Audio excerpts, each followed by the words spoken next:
Perlawanan dilakukan langsung oleh Amerika Serikat pasca Houthi Yaman menyerang Tel Aviv pada Sabtu 21 Desember 2024. Pasukan Amerika Serikat dilaporkan menyerang pusat penyimpanan rudal dan fasilitas komando Houthi di ibu kota Sanaa, Yaman.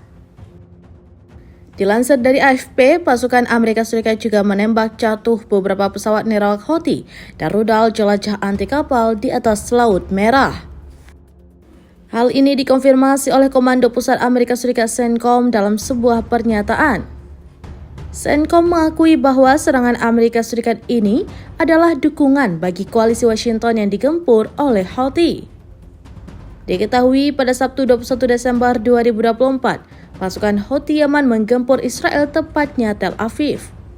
Serangan tidak terduga ini tidak bisa diantisipasi oleh sistem Iron Dome hingga Tel Aviv pun terdampak dan kebakaran di mana-mana akibat rudal tersebut.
Download Tribun X sekarang, menghadirkan lokal menjadi Indonesia.